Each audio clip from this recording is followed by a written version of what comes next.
En una boda a la que asistimos, mi marido pasó toda la noche pegado a su compañera de trabajo, bailando y riendo mientras apenas se fijaba en mí. Cuando alguien preguntó si estaba casado, respondió con indiferencia. En realidad no. No cuenta cuando no es interesante. Las risas llenaron el salón. Yo me quedé allí, paralizada. A la mañana siguiente se despertó solo y yo me di cuenta de mi propio valor. ¿Está casado?, preguntó la mujer lo suficientemente alto como para que la mitad de los invitados a la boda la oyeran. Vi cómo Javier me miraba de reojo, a mí, su esposa desde hacía 4 años, y luego se volvía hacia la desconocida con esa sonrisa fácil que tenía. En realidad no. No cuenta cuando no es interesante. Las palabras quedaron suspendidas en el aire mientras Sofía se reía a su lado, con la mano en su brazo. Yo permanecí sentada, con la copa de cava congelada a medio camino de mis labios mientras toda la mesa estallaba en carcajadas. Eso fue hace 3 horas. Ahora estoy en nuestro piso del barrio de Salamanca a las 5:30 de la mañana, preparando su desayuno favorito, reviviendo esas palabras mientras decido exactamente cómo de interesante será mi venganza. Antes de continuar, si alguna vez alguien que debería valorarte te ha tachado de aburrida o poco interesante, por favor considera suscribirte. Es gratis y nos ayuda a llegar a más gente que necesita oír esto. Ahora, veamos qué hace Carmen a continuación. Los huevos chisporroteaban en la sartén. 2 huevos a la plancha, con la yema líquida y la clara perfectamente hecha, sin puntilla, justo como Javier los exigía. Mis manos se movían automáticamente, siguiendo la rutina que había perfeccionado durante 4 años. Machacar el aguacate con exactamente media lima y una pizca de sal, untarlo en una tostada de pan de pueblo con ese tono dorado específico. Un café solo, largo, con una nube de leche de avena. El mismo desayuno que había preparado ayer y el día anterior. Y todos los días desde que nos mudamos a este piso carísimo que, según él, necesitábamos para su imagen. Su primera alarma sonó a las 6:15, luego a las 6:20 y a las 6:25. Le oí gruñir y pulsar el botón de repetición, sabiendo que más tarde me culparía por no haberle despertado como es debido. A través de las finas paredes de nuestro piso, oía el televisor de los vecinos con las noticias de la mañana, algo sobre el IBEX 35. Javier querría saber los números. Fingiría entenderlos durante el desayuno mientras le escribía a Sofía sobre su reunión matutina. Me encontré mirando el ticket que se le había caído ayer del bolsillo de la chaqueta. 2 cafés con leche del sitio de moda en la calle Jorge Juan. Con fecha de las 15:47. ¿Cuándo un café se convirtió en 2? ¿Cuándo tomar un café con una colega se convirtió en un ritual diario que no me incluía? Volví a guardar el ticket donde lo había encontrado. Que pensara que seguía siendo la esposa despistada que nunca revisaba los bolsillos, nunca cuestionaba las noches tardías, nunca se preguntaba por qué el nombre de Sofía iluminaba su móvil más que el mío. A las 6:45, Javier entró por fin en la cocina, con el pelo alborotado, ya mirando su móvil. Ni un buenos días, ni un beso, solo un gruñido de reconocimiento mientras se sentaba en nuestra pequeña mesa de comedor, con el pulgar moviéndose rápidamente por la pantalla. Sofía necesita que revise su presentación antes de la reunión de la mañana, anunció, sin levantar la vista. Puede que también llegue tarde esta noche. El proyecto Ortega está que arde. El proyecto Ortega. Últimamente todo era el proyecto Ortega. Le puse el plato delante, observando cómo daba un bocado sin saborearlo, con los ojos todavía pegados al teléfono. Apareció una notificación, la cara de Sofía en un pequeño círculo, sonriendo. Él le devolvió la sonrisa a la pantalla, una expresión genuina y cálida que no me había dirigido a mí en meses. Esta noche tengo la boda, le recordé. La boda de los Echevarría. Prometiste que vendrías. ¿Qué? Por fin levantó la vista, confundido, como si hubiera hablado en otro idioma. Ah, claro. Sí, por supuesto. ¿A qué hora? A las 6. La invitación ha estado en la nevera durante 3 meses. Ya había vuelto a su teléfono. Puede que Sofía también venga. ¿Conoce a los Echevarría por algún evento benéfico? ¿Te parece bien? Le observé comer mecánicamente, respondiendo a los mensajes de Sofía entre bocado y bocado. ¿Me parecía bien? ¿Acaso importaba lo que yo dijera? Sofía aparecería de todos modos con un vestido ajustado y caro. Y Javier se iluminaría como un árbol de Navidad en cuanto ella entrara. Igual que en la cena de empresa, igual que en cada cena de equipo que, de alguna manera, ya nunca incluía a los cónyuges. Claro, dije, volviéndome hacia el fregadero. Cuantos más, mejor. A las 7:15 salió a toda prisa, dejando el desayuno a medio comer y la taza de café sucia sobre la mesa. Llegó tarde a la presentación de Sofía, gritó desde el pasillo. Ni un adiós, ni un te quiero, ni siquiera un gracias por el desayuno. Solo Sofía. Siempre Sofía. Recogí sus platos y me senté a la mesa con mi propio café, abriendo el portátil. Mi correo del Colegio del Pilar mostraba 17 mensajes nuevos. Padres que querían tutorías, alumnos que entregaban redacciones tarde, recordatorios administrativos sobre los exámenes de la EBAU. Mi vida real, aquella en la que yo era la señorita Carmen, respetada y competente, donde los alumnos de segundo de la ESO escuchaban cuando hablaba, y los padres me agradecían por ayudar a sus hijos a entender la regenta. Al mediodía, estaría frente a mi clase de lengua y literatura, debatiendo sobre Ana Osores con 27 adolescentes que creían saberlo todo sobre el amor y la traición. Emma Martínez, mi alumna más brillante, inevitablemente haría una de sus preguntas penetrantes que llegaban directamente a verdades incómodas. La semana pasada preguntó si Ana realmente amó alguna vez a don Álvaro o si solo amaba lo que él representaba. Desvié el tema con análisis literario, pero la pregunta me persiguió. Más tarde conduciría hasta La Moraleja para mi sesión secreta de clases particulares con los gemelos Ortega. Sí, esos Ortega cuyo proyecto supuestamente mantenía a Javier y a Sofía tan ocupados. Su madre me pagaba 300 euros en efectivo por sesión, dinero que guardaba en una cuenta que Javier no sabía que existía. Le dije que estaba ahorrando para un viaje sorpresa de aniversario. En realidad, estaba construyendo algo completamente diferente. Un fondo de huida, un fondo de independencia, un fondo por si acaso que crecía cada semana. El piso parecía más pequeño esta mañana, asfixiante. La pared de ladrillo, visto que parecía encantadora cuando nos mudamos, ahora parecía el muro de una prisión. Los muebles de diseño que Javier había insistido en comprar parecían atrezo en la vida de otra persona. Incluso la luz de la mañana que entraba por nuestros ventanales parecía falsa, demasiado brillante, iluminando una vida que parecía perfecta desde fuera, pero que se pudría por dentro.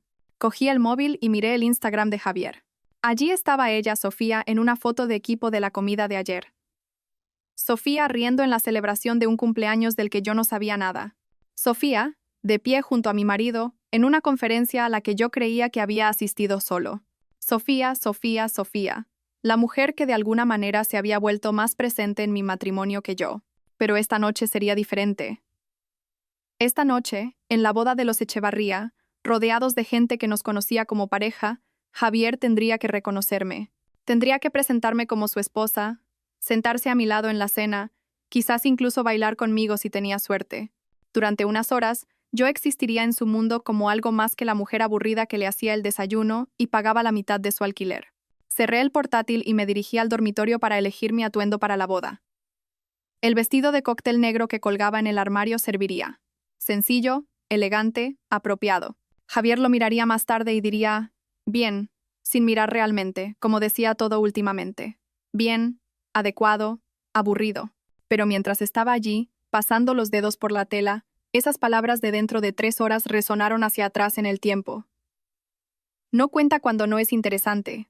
El aparcacoches tardó una eternidad en traer nuestro coche, y Javier miraba su móvil cada 30 segundos, con la mandíbula tensa a cada momento que pasaba. El lugar de la boda de los Echevarría se alzaba ante nosotros. Un palacete reconvertido con columnas de mármol que se extendían 3 pisos de altura, iluminado desde abajo con suaves luces doradas que hacían que todo el edificio brillara contra el cielo nocturno. Sofía acaba de escribir. Ya está dentro, dijo Javier, prácticamente saltando sobre sus talones. Tenemos que darnos prisa.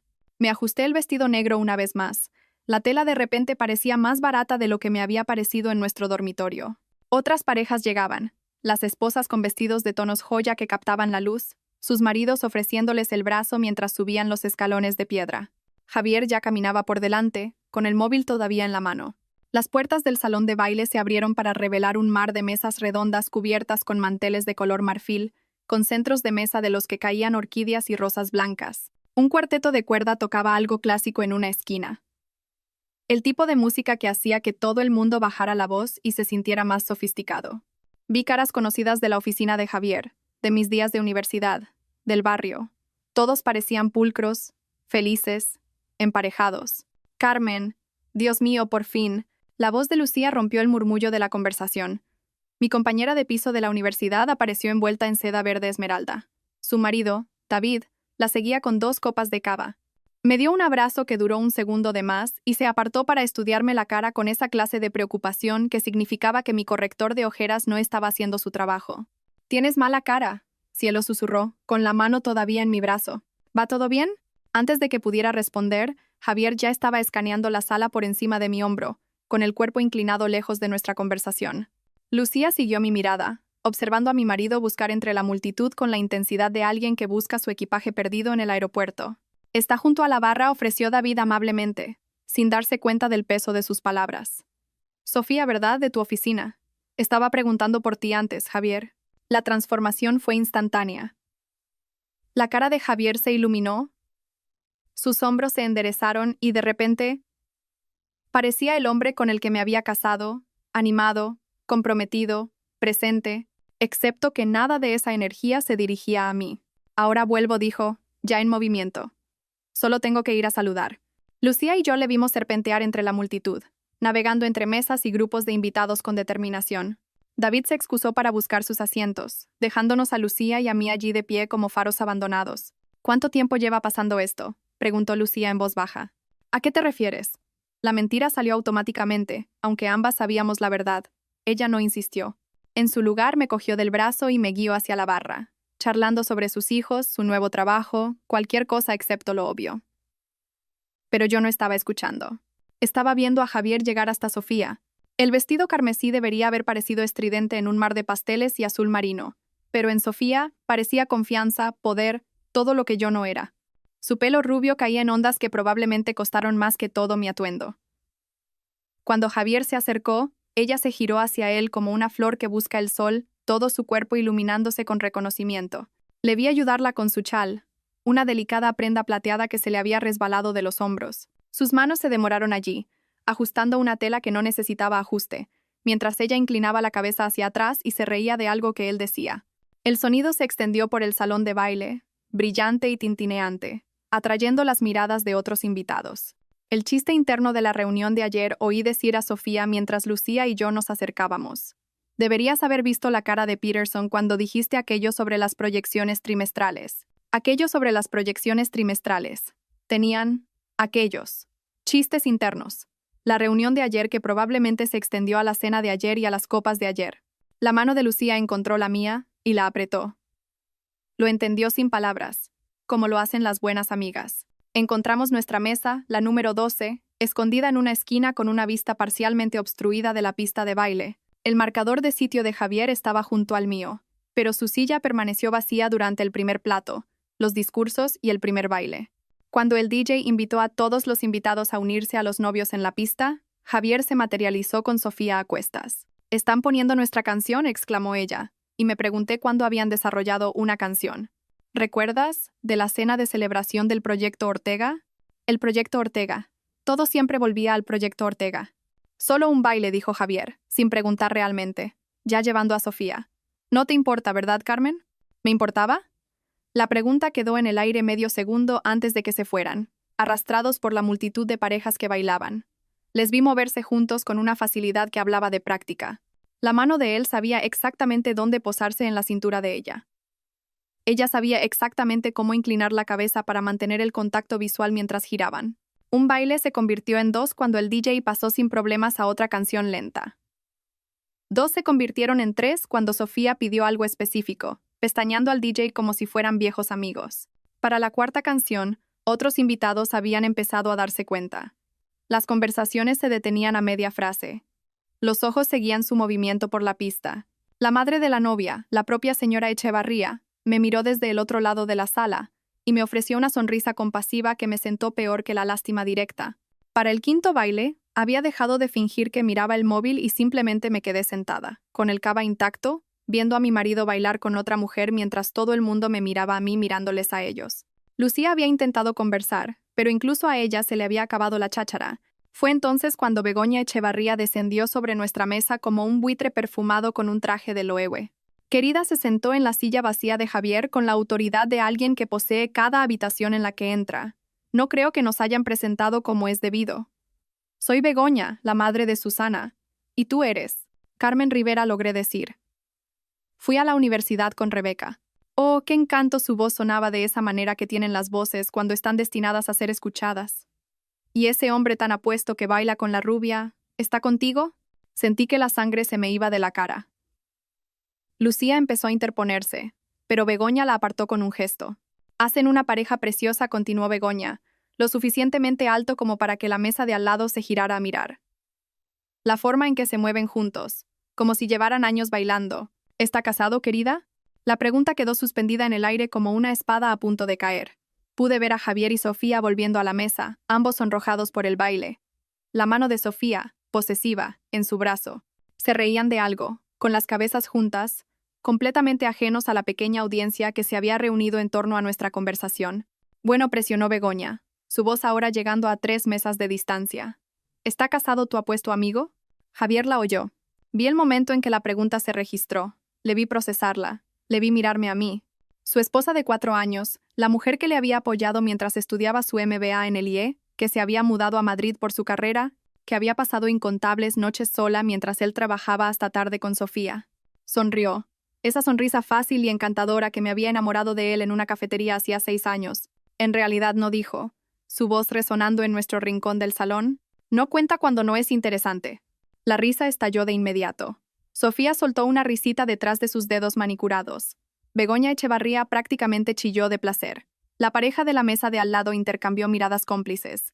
Incluso el camarero que rellenaba los vasos de agua sonrió con aire de superioridad. Me levanté lentamente, mis movimientos deliberados y controlados. La copa de cava hizo un suave tintineo al dejarla sobre la mesa. Todos los ojos de nuestra sección estaban ahora sobre mí, esperando lágrimas, drama, que la esposa aburrida finalmente ofreciera algo de entretenimiento. Con permiso dije, mi voz firme como el granito, necesito tomar el aire. La voz de Sofía me siguió mientras me alejaba. ¿He dicho algo malo? No te preocupes, respondió Javier, lo suficientemente alto para que yo lo oyera. Siempre se pone dramática en los eventos. El baño estaba, por suerte, vacío. Me encerré en el cubículo más alejado y me quedé allí, respirando lentamente por la nariz. No salieron lágrimas. No me temblaban las manos. En cambio, una extraña calma se apoderaba de mí, como ver las nubes de tormenta despejarse después de años de lluvia. Salí y me enfrenté a mí misma en el espejo de marco dorado. El rímel no se había corrido. El pintalabios seguía perfecto. Tenía exactamente el mismo aspecto que la mujer que había entrado en esta boda hace 3 horas, esperando que su marido recordara que existía. Pero por dentro, algo fundamental había cambiado. Una puerta se había cerrado. Una decisión se había cristalizado. Caminé de vuelta por el salón sin detenerme en nuestra mesa.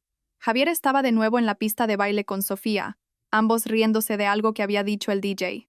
Lucía me miró, empezó a levantarse, pero negué con la cabeza ligeramente. Este no era su problema. El aparcacoches pareció sorprendido al verme sola. ¿Ya se va, señora? Sí, le entregué el ticket. Solo yo. El trayecto a casa debería haber durado 20 minutos. Lo alargué 1 hora, serpenteando por las tranquilas calles de Chamberí, con las ventanillas bajadas a pesar del frío cortante de marzo. El aire me mordía las mejillas, haciendo que mis ojos lagrimearan de una manera que no tenía nada que ver con llorar. En un semáforo en rojo en la calle Alberto Aguilera, recordé la carta de aceptación del programa de doctorado en Filología Hispánica de la Universidad de Salamanca. Tenía 26 años, estaba llena de ilusión, era brillante según mis profesores. Pero Javier acababa de entrar en el IE para su MBA, y no podíamos permitirnos ambos programas. Tu carrera es más flexible, había dicho. Puedes volver a estudiar en cualquier momento. Eso fue hace 5 años. El ascenso en el Colegio del Pilar que rechacé porque habría significado clases por la tarde, correcciones los fines de semana y menos tiempo para apoyar los eventos de networking de Javier. La directora del departamento se había quedado de piedra. Esta oportunidad no volverá a presentarse, Carmen. Pero Javier me necesitaba disponible. Necesitaba los ingresos estables mientras él se establecía. Las citas con el especialista en fertilidad que cancelé el año pasado. 3 meses de pruebas y procedimientos.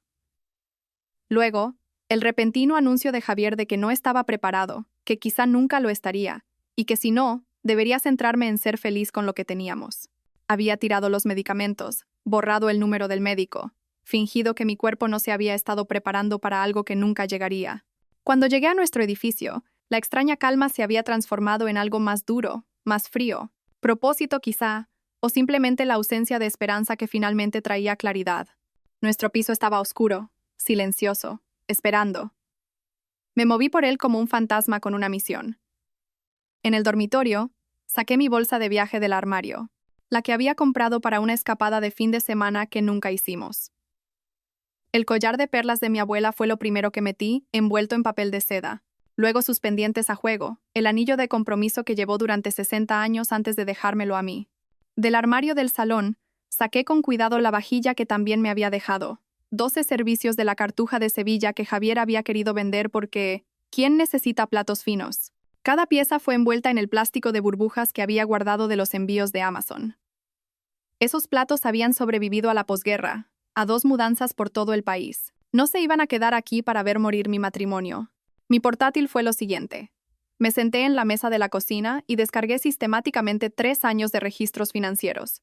Nuestra cuenta corriente conjunta, las tarjetas de crédito, sus patrones de gasto, los cargos de restaurantes en lugares en los que nunca había estado, habitaciones de hotel en Madrid cuando se suponía que estaba en conferencias, 200 euros en Cartier el mes pasado, que no habían producido ninguna caja roja para mí. Lo fotografié todo, cada ticket, cada extracto, cada mentira traducida en pruebas digitales. El dinero de las clases particulares que había escondido no estaba en nuestro banco habitual.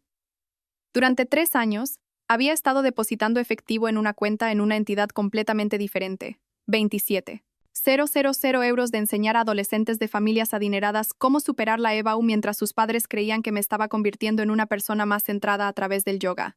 Los premios de enseñanza del Colegio del Pilar fueron a una caja. Excelencia en la Educación 2019. Profesora más dedicada 2020. Innovación en el currículo de literatura 2021. Javier nunca había asistido a las ceremonias. Cosas del cole. Las llamaba como si yo fuera una niña presumiendo de un dibujo. Exactamente a las 11 de la noche, me senté en la mesa de la cocina con su llavero. La llave del piso fue la primera en salir, luego la del buzón, la de la taquilla del gimnasio, la de repuesto de la casa de sus padres en Majadahonda.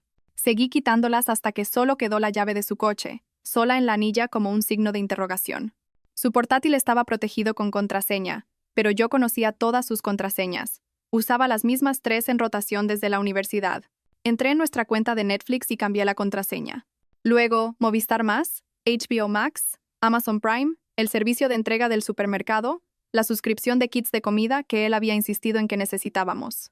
Cada espacio digital compartido que habíamos creado, lo bloqueé sistemáticamente, metódicamente. Su perfil de LinkedIn fue la obra maestra. No lo borré ni escribí nada grosero. Solo una simple actualización de su puesto actual. Actualmente explorando nuevas oportunidades tras conflictos personales con una colega que afectaron la dinámica del equipo. Lo suficientemente vago para ser profesional.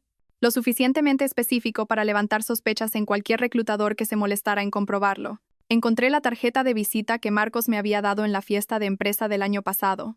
El prometido de Sofía, desplegado durante 6 meses en una misión en Mali, completamente inconsciente de que su futura esposa estaba jugando al romance de oficina con mi marido. Subí las fotos que había tomado esta noche.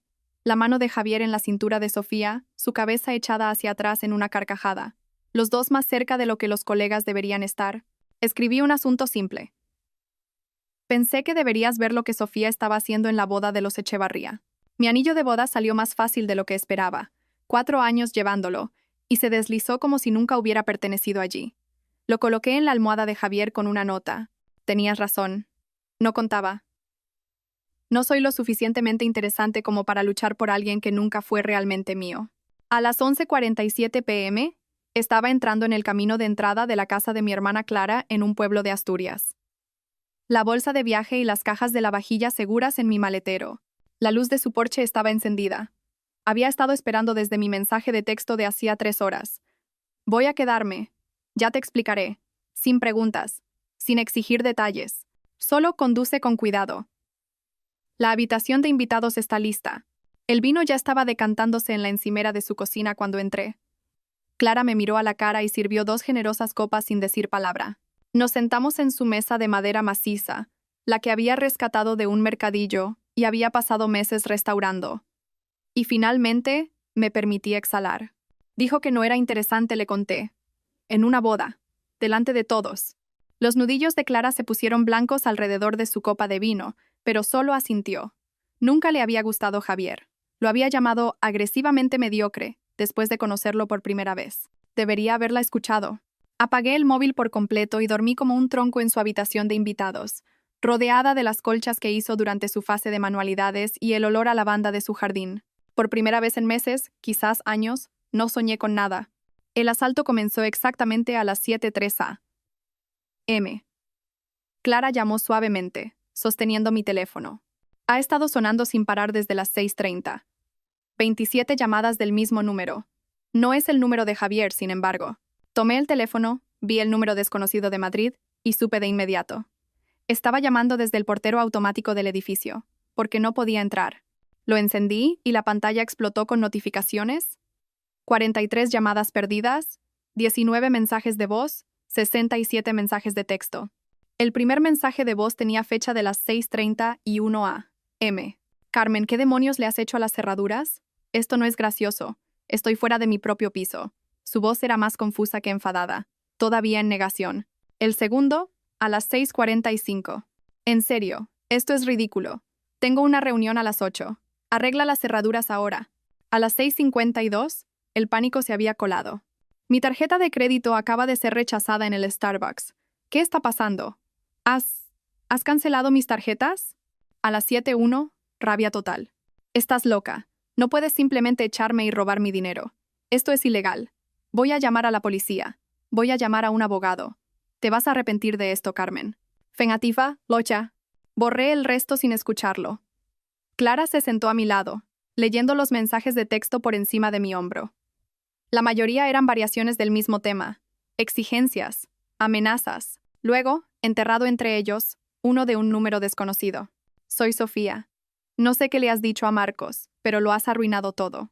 Espero que estés contenta. Marcos es su prometido, le expliqué a Clara. Legionario, desplegado. Le envié fotos de anoche. Clara se rió de verdad. Le enviaste pruebas al novio militar de la otra. Carmen, no sabía que tenías esa faceta. Mi teléfono sonó. Javier de nuevo, desde el portero. Esta vez, finalmente, respondí. Carmen, ¿qué te pasa? Abre la puerta ahora mismo. Buenos días, a ti también. Tomé un sorbo del café que Clara había preparado. Fuerte, con leche fresca de la granja del pueblo. No te atrevas. ¿Dónde estás? ¿Por qué no estás aquí? Las cerraduras no funcionan. He eliminado tu acceso. Tendrás que buscar otras soluciones. ¿Otras soluciones? Este es mi piso. En realidad, es el piso del señor García. Y desde esta mañana ya no estás en el contrato de alquiler. Silencio. Podía oír su respiración, rápida y superficial. No puedes hacer eso. Ya está hecho. Revisa tu correo electrónico. Preaviso de 30 días para desalojar. El señor García fue muy comprensivo cuando le expliqué la situación. ¿Qué situación? ¿Qué le dijiste? La verdad, que mi marido anunció públicamente que nuestro matrimonio no cuenta porque no soy lo suficientemente interesante. Pareció pensar que eso era motivo para modificar el contrato. Era una broma. Estaba bebiendo. A Sofía le pareció gracioso. ¿Sofía te coge las llamadas esta mañana? Otra pausa. Ella está lidiando con algo.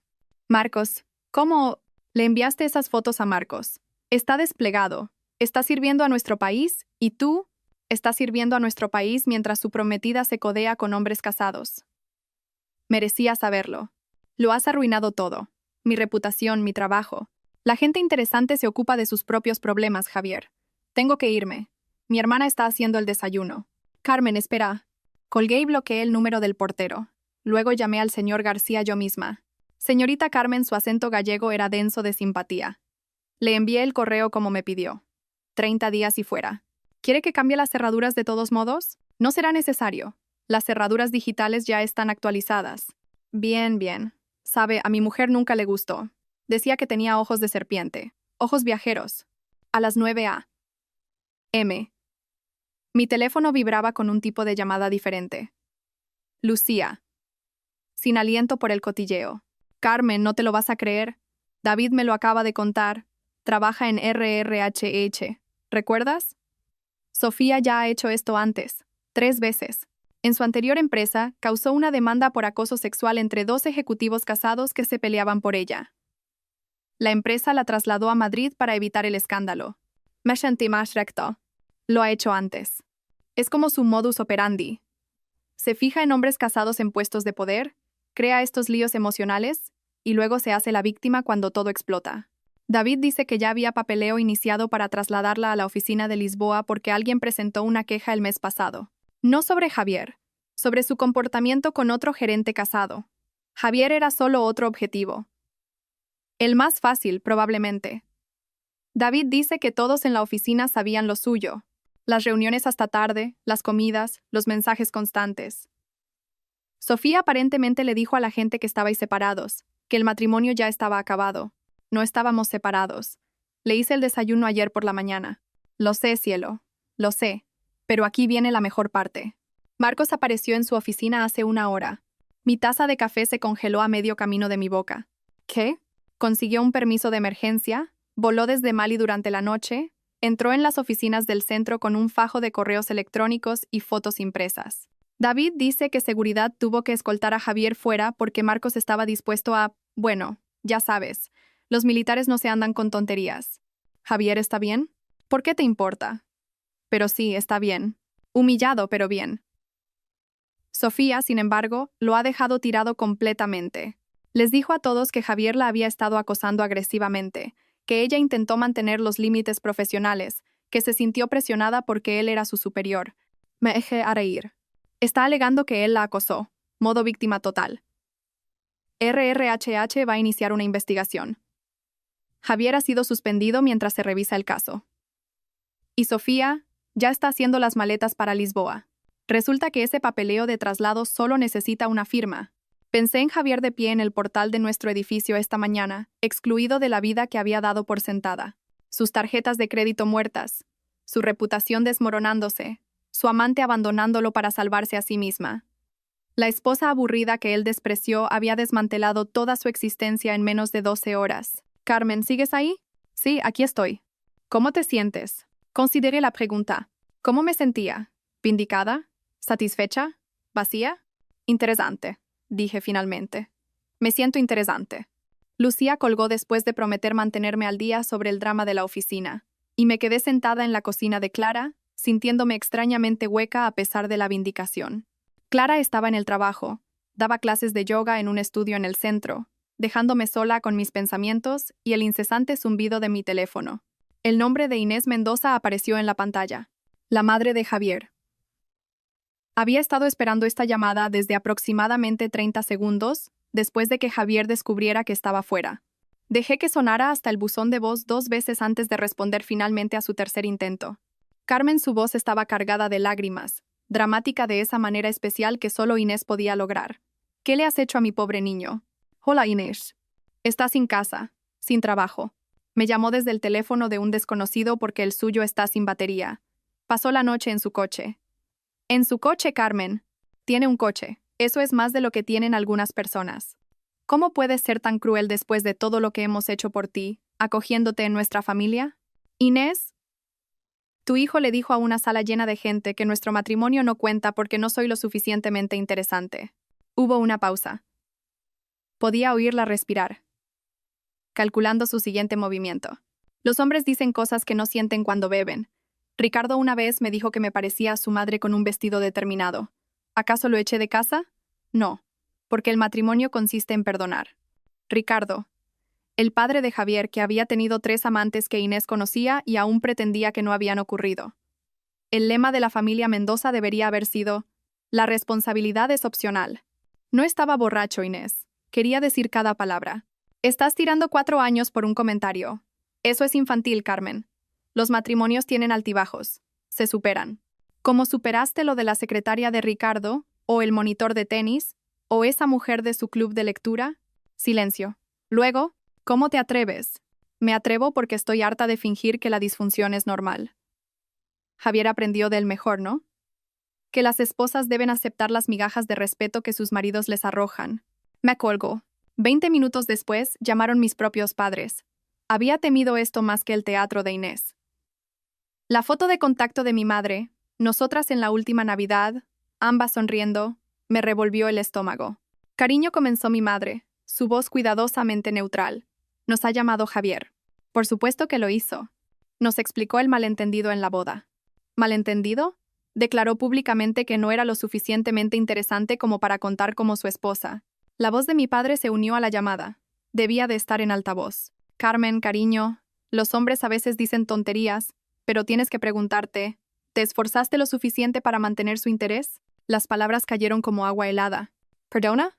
Bueno, continuó mi padre, ajeno al daño que estaba causando, las relaciones requieren esfuerzo de ambas partes.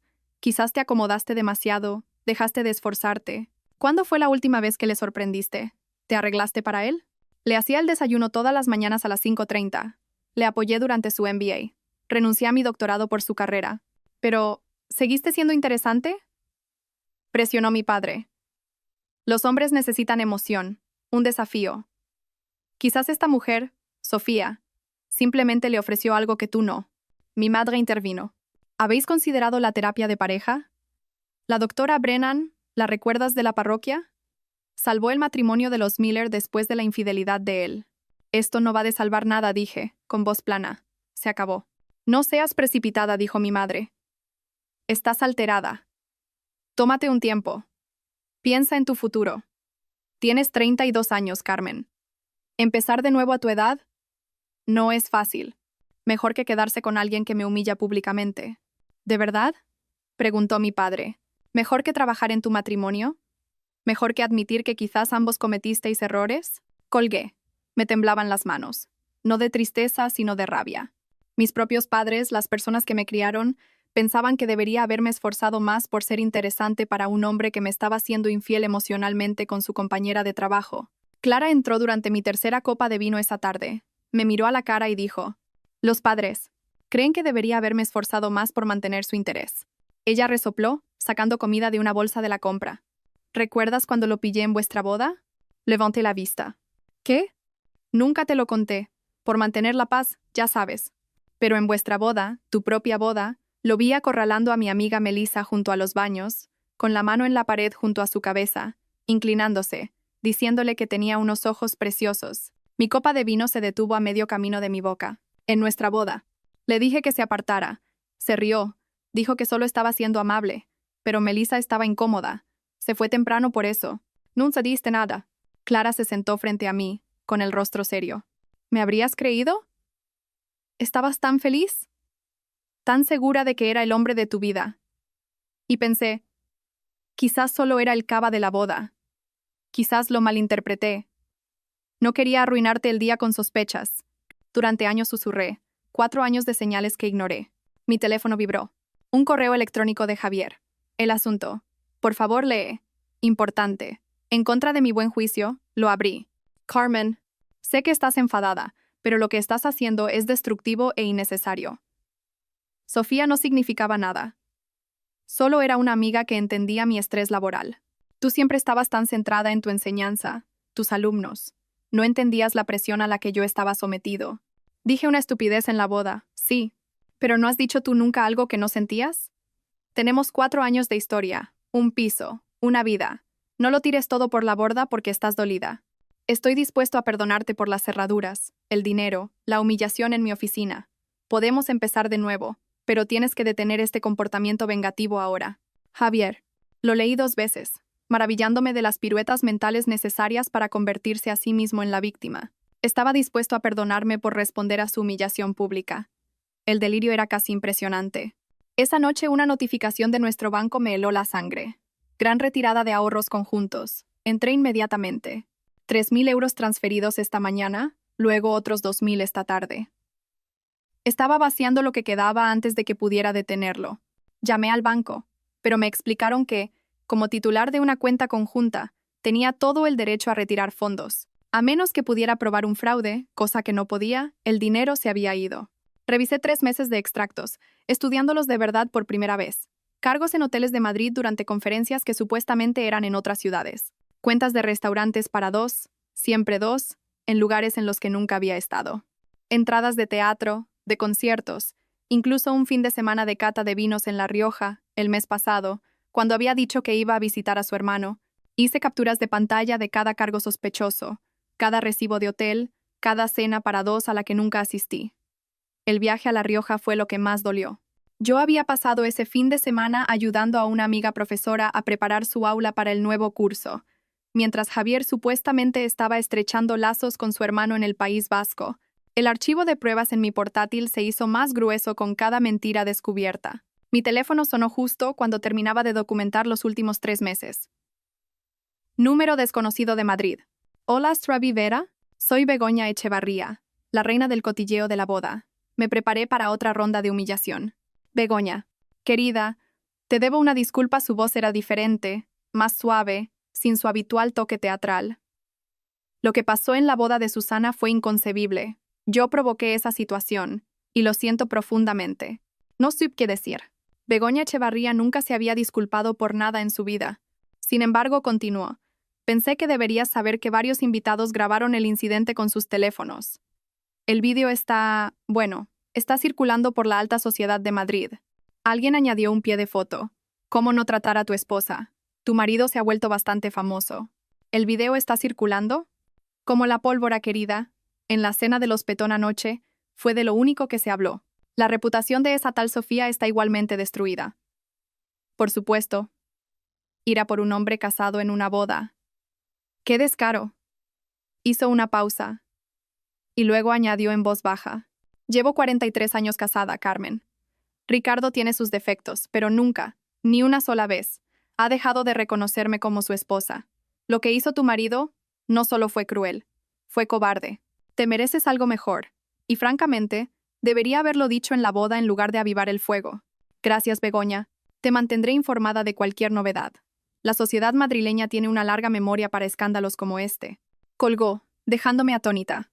Begoña Echevarría, la mujer que vivía para el drama, acababa de convertirse en una aliada. La siguiente sorpresa llegó una hora después. Otro número desconocido, esta vez con un prefijo de una base militar. ¿Es usted Carmen Rivera? Sí. Soy Marcos Torres, el ex prometido de Sofía. Mi estómago se encogió. Marcos, lo siento por... No te disculpes. Me hiciste un favor. Te llamo porque creo que podríamos ayudarnos mutuamente. ¿Ayudarnos? He estado revisando los correos electrónicos de Sofía. Reenvió mucha correspondencia del trabajo a su cuenta personal. Hay mensajes entre ella y tu marido que, son reveladores. ¿Reveladores? Nos llamaban los convenientes. A los dos. Decían que éramos estables pero aburridos, y buenos para sus carreras. Cada palabra era como otra pieza encajando en su lugar. Nos discutían como si fuéramos muebles, útiles, pero reemplazables. Hay un hilo en el que tu marido promete recomendar a Sofía para un puesto senior una vez que él llegue a socio, a cambio de su atención y discreción continuas, fechado hace 6 semanas. Estaba intercambiando ascensos por una aventura. Así parece. Te voy a enviar todo. Úsalo como necesites. Carmen, hay algo más. Sofía hizo esto en su anterior empresa en Barcelona y en la anterior en Valencia. Es un patrón. Se fija en hombres casados en puestos de liderazgo, crea dependencia y luego lo aprovecha para su ascenso profesional. ¿Cómo? Tengo amigos que saben cómo investigar. El entrenamiento de inteligencia militar es útil. Me reuniré con sus antiguas víctimas esta semana. Estoy montando un caso. ¿Un caso? Destruyó nuestras relaciones por deporte y beneficio. Eso tiene consecuencias. Estaré en contacto. Colgó antes de que pudiera responder. En cuestión de minutos, mi correo electrónico sonó con un archivo comprimido etiquetado como pruebas. 23 hilos de correo entre Sofía y Javier, cada uno más dañino que el anterior. La mañana siguiente trajo otro giro inesperado. Llegué temprano al Colegio del Pilar esperando preparar mis clases en paz. En su lugar encontré a la directora, Ladra Martínez, esperando en mi aula con café y una sonrisa amable. Carmen. Las noticias vuelan en nuestra comunidad comenzó con cuidado. Varios padres se han puesto en contacto para expresar su apoyo. Están horrorizados por lo que pasó. Mis mejillas ardieron. La nieta de Begoña Echevarría está en tu clase de tercero. Begoña ha sido muy vocal sobre la situación. Quería que me tragara la tierra. Sin embargo, continuó Ladra Martínez, esto ha llevado a algo positivo. 3 familias te han solicitado específicamente para clases particulares. Los Morgan, los Chen y los Williams, todos paquetes completos de preparación para la EBAU. A 300 euros la hora, eso suponía casi 10.000 euros en ingresos potenciales. Además, sacó una tarjeta de visita. Andrea Williams es socia de Williams, Frost, Asociados. Me pidió que te diera esto. Te ofrece servicios legales pro bono para tu proceso de divorcio. Tomé la tarjeta sin palabras. Sus palabras exactas fueron: las mujeres necesitan apoyar a las mujeres que conocen su valor. También mencionó que ha llevado varios casos contra la empresa de tu marido. Aparentemente, tienen un historial de proteger a empleados que se involucran en conductas inapropiadas. Esa tarde me reuní con Andrea Williams en su oficina, un espacio elegante con vistas al Paseo de la Castellana. Era todo lo que yo no era: alta, imponente, con el tipo de presencia que hacía callar a los juzgados. He revisado la información preliminar, dijo, extendiendo documentos sobre la mesa de conferencias. Tu marido cometió varios errores críticos: el vaciado de la cuenta conjunta, la manipulación de LinkedIn, la humillación pública, todo documentado. Con las pruebas de Marcos Torres y el video de la boda, tenemos un caso sólido para un divorcio contencioso con importantes penalizaciones. No quiero su dinero. Solo quiero salir de esto. Noble, pero insensato. Ha estado gastando bienes gananciales en su aventura. Tienes derecho a una compensación. Déjame manejar la estrategia legal. Tú céntrate en reconstruir tu vida. Esa noche, de vuelta en lo que pronto sería el antiguo apartamento de Javier, decidí coger el resto de mis cosas. Todavía tenía llaves, las físicas que él no podía revocar digitalmente. El lugar se sentía diferente, más pequeño de alguna manera, como si ya me hubiera olvidado. En el armario del dormitorio, detrás de su colección de trajes caros, noté una caja de zapatos que nunca había visto antes. Dentro había un diario de cuero, del tipo que la gente pretenciosa compra para documentar sus pensamientos importantes. Lo abrí en una página al azar. Año 3, con C. Mantener el statu quo hasta llegar a socio senior. Ella proporciona estabilidad, respetabilidad. Los padres aprueban. Después del ascenso, reevaluar. S. Muestra más potencial para un avance a largo plazo. C. Demasiado contenta con la enseñanza. Sin ambición. Estrategia de salida a 5 años según lo previsto. Mis iniciales reducidas a una letra. Nuestro matrimonio reducido a un plan de negocios. Fotografié cada página. Mis manos firmes a pesar de la rabia que crecía en mi pecho. Su propia letra, sus propias palabras. Planeando mi descarte como si fuera un portátil obsoleto. La última entrada del diario tenía fecha de hace solo 2 semanas. C. Sigue sin enterarse de nada. Sofía acepta ir a Lisboa después de mi ascenso. Un nuevo comienzo, sin peso muerto. Cerré el diario, lo volví a meter en la caja de zapatos y me lo llevé. ¿Esto era una prueba ahora? No solo sus pensamientos privados, sino una confesión escrita de fraude, emocional, financiero, marital, que abarcaba años. Andrea Williams llamó esa noche mientras yo organizaba todo para nuestra estrategia legal. Los papeles están listos, dijo. Su voz con ese filo de abogada que significaba negocios. El agente judicial está programado para el domingo a la 1 p.m. La dirección de los padres de tu marido es correcta. Comida del domingo, confirmé. Nunca se la pierde cuando necesita consuelo. Perfecto. Nada como una audiencia familiar para la rendición de cuentas. El domingo llegó gris y lluvioso, a juego con el ambiente. A las 13:07 sonó mi teléfono. Inés Mendoza. Puntual. Bruja vengativa, gritó antes de que pudiera decir hola. ¿Cómo te atreves a humillarlo en nuestra casa? Delante de su padre, su hermano, los niños. Inés, tu hijo me humilló a mí delante de cientos en una boda. Esto parece proporcionado. Le entregaron los papeles del divorcio en nuestra mesa. Durante la bendición, el padre Murphy estaba aquí. Mejor de lo que había imaginado. La humillación pública parece ser cosa de familia, Inés. Él la repartió. Ahora la está recibiendo. Lo has destruido. Su carrera, su futuro. Se los destruyó él solo. Yo solo dejé de esconder los escombros. Me colgó, pero no antes de oír a Javier gritar de fondo sobre llamar a su abogado, sobre difamación, sobre destruirme en los tribunales. El lunes por la mañana, mi amiga reclutadora, Diana, me envió un mensaje. Tienes que ver esto. Envió una captura de pantalla de LinkedIn. Alguien había capturado el perfil de Javier durante la breve ventana en que lo había editado.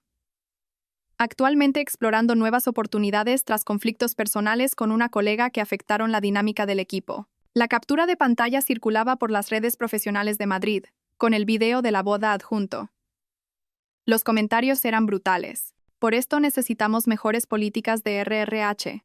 Imagínate destruir tu matrimonio y tu carrera por un lío de oficina. Mi empresa nunca contrataría a alguien con este juicio. Pobre esposa, al menos se libró. El siguiente mensaje de Diana. Las visitas a su perfil han caído un 90% esta semana. Los reclutadores lo están evitando activamente. Ese video más la edición de LinkedIn es radioactivo. Incluso la correduría de seguros de su tío retiró su oferta, añadió. Nadie quiere esa responsabilidad. El miércoles fue la reunión de mediación. Andrea me había preparado extensamente, pero nada podría haberme preparado para ver a Javier de nuevo. Parecía más pequeño de alguna manera, su traje arrugado, su pelo perfecto despeinado. La ausencia de Sofía era palpable. Se había negado a asistir, alegando que ella era la víctima en todo esto. Su abogado, un hombre de aspecto cansado llamado Gerardo, abrió con las demandas estándar.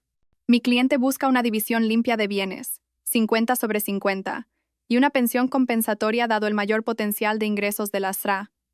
Rivera como profesora con ingresos de clases particulares. Andrea se rió de verdad. ¿Su cliente quiere una pensión? Repasemos. ¿Quiere? Extendió los extractos bancarios sobre la mesa con precisión teatral. La SRA.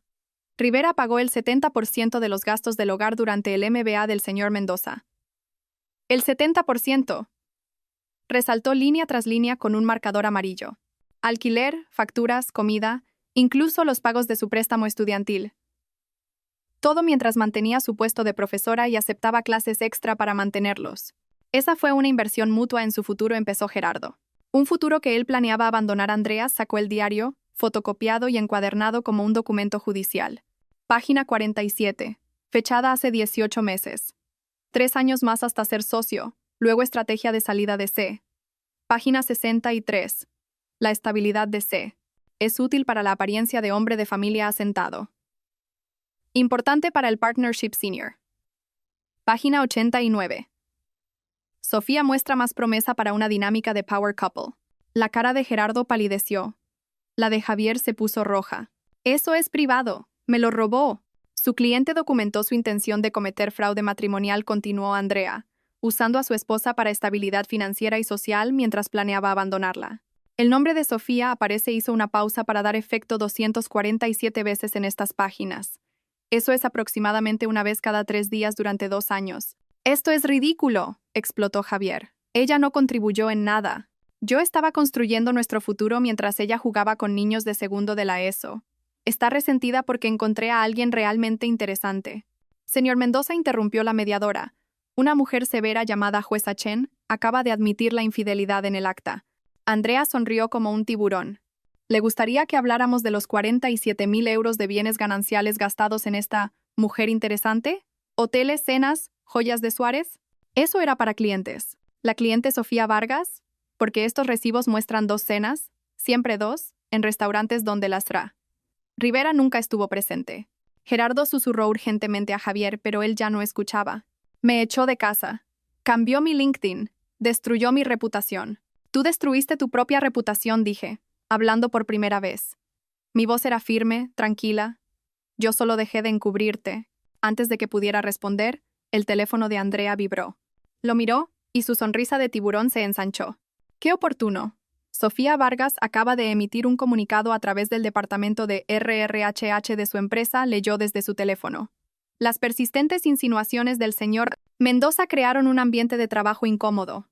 A pesar de mis repetidos intentos de mantener los límites profesionales, él aprovechó su posición de superioridad para buscar un contacto inapropiado. Me sentí presionada a ceder para proteger mi carrera. Eso es mentira. Javier se levantó, su silla raspando contra el suelo. Ella me buscó a mí. Ella tiene correos electrónicos que sugieren lo contrario, continuó Andrea. Editados, por supuesto, pero convincentes. Está alegando acoso, ambiente de trabajo hostil, potencial quid pro quo. Su antigua empresa va a iniciar una investigación completa. Gerardo cerró su maletín con el sonido de la derrota. Necesitamos un receso. Mi cliente necesita abordar estas nuevas acusaciones. Por supuesto, accedió Andrea, pero nuestra posición es clara. La SRA. Rivera se queda con todos los bienes privativos, sus ahorros, sus ganancias. El señor Mendoza se queda con su deuda, su reputación arruinada y lo que sea que Sofía le haya dejado. Mientras recogíamos nuestras cosas, Javier me agarró del brazo. Carmen, por favor, tú me conoces. Sabes que no soy lo que ella dice. Lo miré de verdad. El chico de oro que me había encantado hacía 6 años se había ido. En su lugar, había un hombre desesperado cuya vida cuidadosamente construida se había derrumbado en menos de 2 semanas. No te conozco en absoluto, dije en voz baja. Nunca lo hice. Andrea me guió hacia la salida mientras Javier gritaba mi nombre, su voz quebrándose de pánico.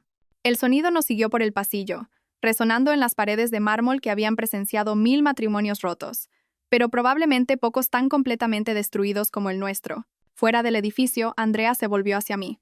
Sofía no se detendrá con esa declaración. Lo va a enterrar para salvarse a sí misma. Para la semana que viene, no podrá conseguir un trabajo ni sirviendo cafés en Madrid. Tenía razón. 3 días después, se filtró el informe completo de RRHH. Sofía había presentado mensajes editados, correos electrónicos selectivos, incluso una llamada grabada donde las palabras de Javier estaban cortadas para sonar depredadoras. Su antigua empresa emitió un comunicado distanciándose. Sus redes profesionales se evaporaron de la noche a la mañana. El titular en expansión decía: exestrella en ascenso se enfrenta a múltiples investigaciones. El obituario profesional de Javier.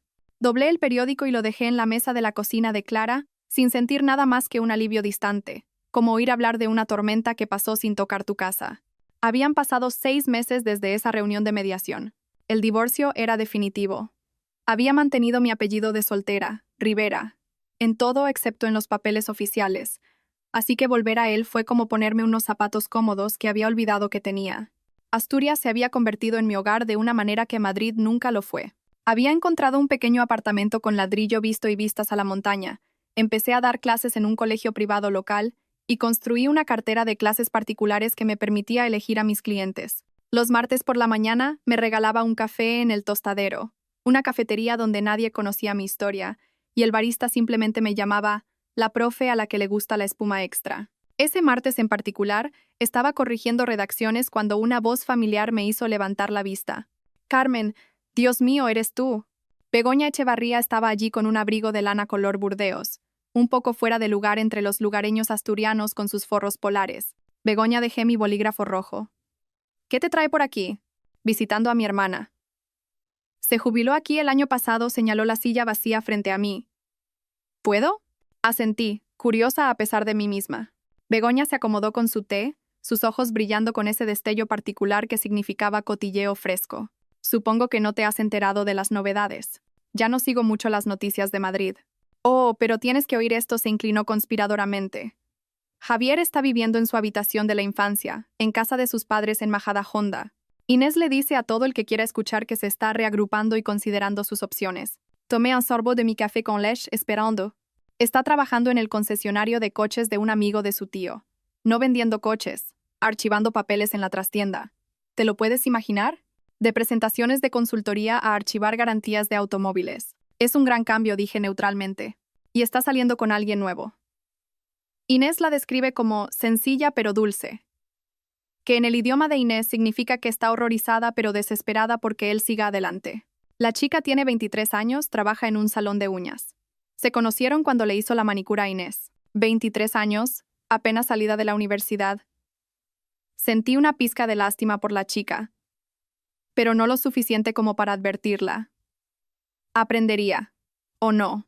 ¿Y Sofía?, pregunté, más por cortesía que por interés, trasladada a Lisboa, y luego despedida silenciosamente 3 meses después. Algo sobre problemas de encaje cultural.